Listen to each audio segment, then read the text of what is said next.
I'm in no rush. You're not a volunteering group today. This is interesting. I find this interesting. Very good. Sir, would you mind coming up here? Would that be a big problem? Okay. This is for the benefit of those in Hamilton, Montana. Okay. All right. Okay, very good.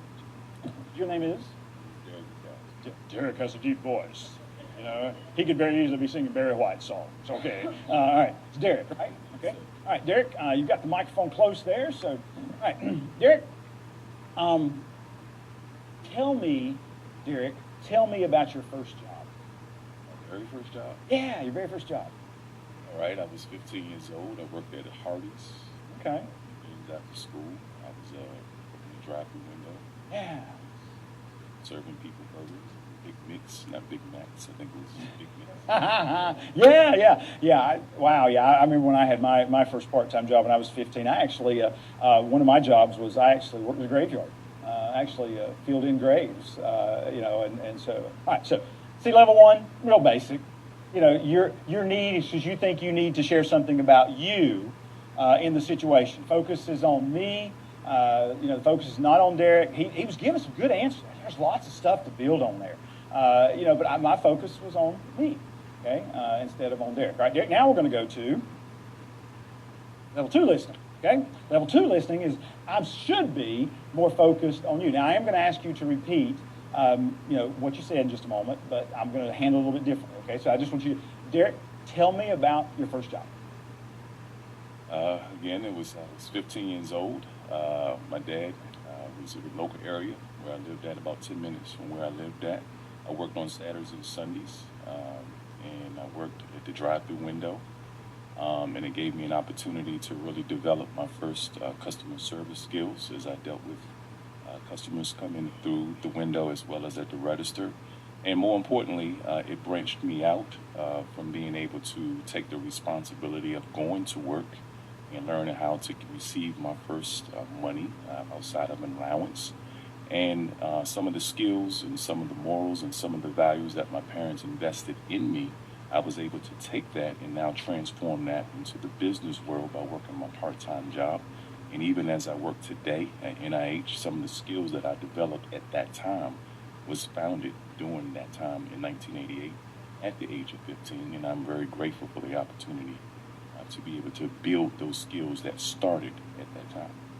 Before we start with the level two response, can we all just applaud for Derek? Can we all just applaud?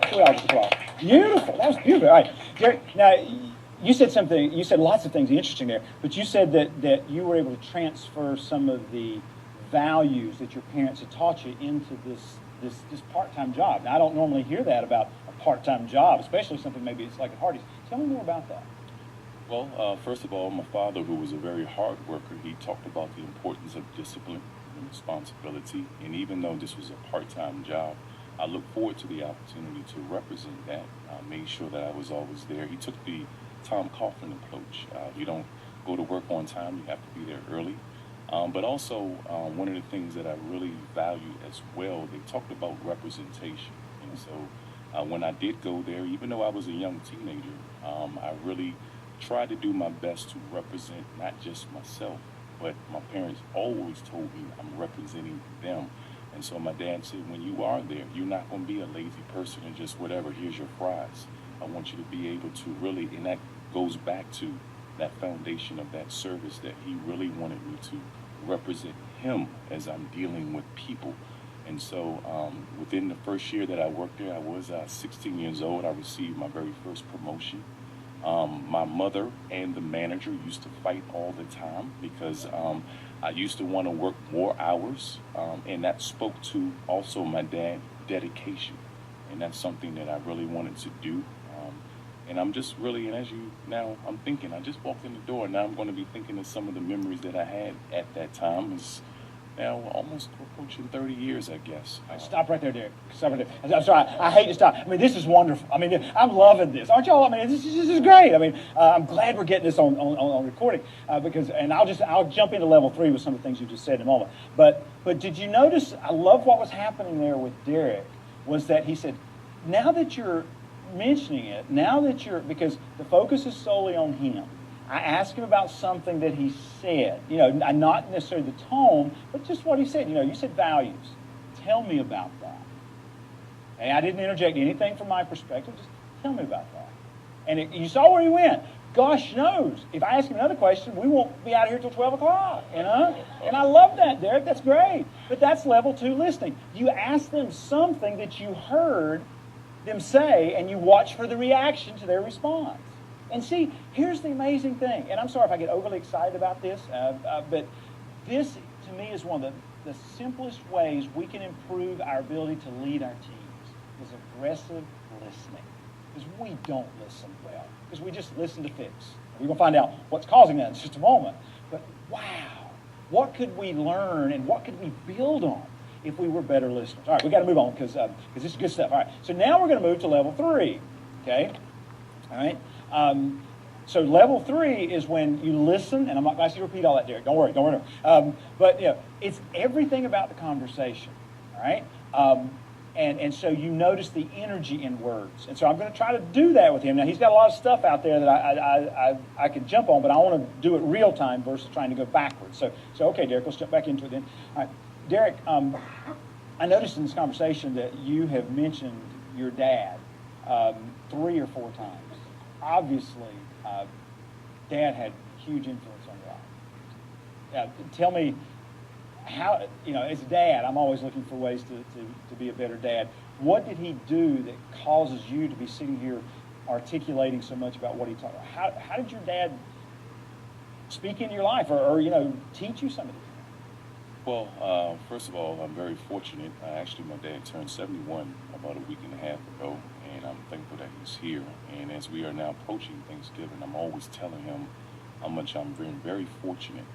My dad was a very conservative person, never drank, smoked, used drugs, gambled, all these different things. And no, he's not perfect by no means, but definitely he was really something that was very important for him. He said his true legacy is me, as I'm his firstborn son. And he said, and while I do have siblings, he really wanted to say the really way for us to carry his legacy is how he puts us in a position of how we live moving forward. And so as a young boy, I watched my dad work hard. I watched how he carried himself. I watched how he interacted with my mom. He never disrespected my mother. And one of these things, and again, I have to reiterate, I was raised in church. He tried to put that foundation into us as his children. But many of these different things, and even though I won't share some of my skeletons in my own closet and some of the mistakes that I've made, I've always told him I've never forgotten, because I watched him as a little boy. How 1983, I remember we had a snowstorm, maybe it was 84, whenever it was, he walked 3 miles to work to make sure that we still had food on the table. I watched on Sunday after we would leave church, he went to the other job to make sure that we still had a Thanksgiving and things of these nature. We didn't have a lot of money. We didn't have the biggest house. We didn't live in the best neighborhood. But the one thing that I'm always thankful for is that foundation that he put in me and my siblings. And today, I'm 44 years old, and while there are some things that I deal with, I try my best to be able to continue to represent what he invested and why he's still here to fulfill those investments by taking those values. Now, several times you have enunciated foundation. You said you're 44 years old. Tell me, I don't know if you have children or maybe children in your life, whether it be nieces or nephews, those things. What's a foundation, and Derek, you don't have to go in great detail, but what's a foundation that you are trying to build within them that you think is going to help them be successful in the future? Wow, that's a great question. I don't have children, and that's something that actually, let me watch myself because I'll get into a little sensitive area. But one of the things, I think just one of the things, just how you carry yourself, and just representation, not only on the outside, but on the inside. I'd say that one of the last things I mentioned that my parents really stress is not about material possessions and money, things like that, but how do you even interact with people, not just people you know, but complete strangers? And how do you carry yourself, not when the bright lights are on, but when the bright lights are actually off? And so those are some of the things that, for me, as I look at my siblings, being able to see someone you don't know and just saying hello in the morning. We live in a world where technology has so dominated computers, but being able to speak to someone and just, how is your day? Just hoping your fellow American, your fellow colleague, your fellow NIHer. And so some of the things that I would probably try to pass on, I do have nieces and nephews. I want them to be able to say, you know what, even though we can't change the world, we can change ourselves to try to help the world be a better place. Carry ourselves. Thank you, Derek. You are amazing. Thank you. Thank you. Thank you. Wow. Good Lord. Whew. I think this is the part where if we were in church, we'd say, we go home now. Wow. What an articulate, I can say articulate young man because he's 44 and I'm 51. Okay. And that is rare. Okay, those conversations are rare. Here's my bottom line question, though. If you could unlock a little bit more of the, we'll just call it the Derek, okay?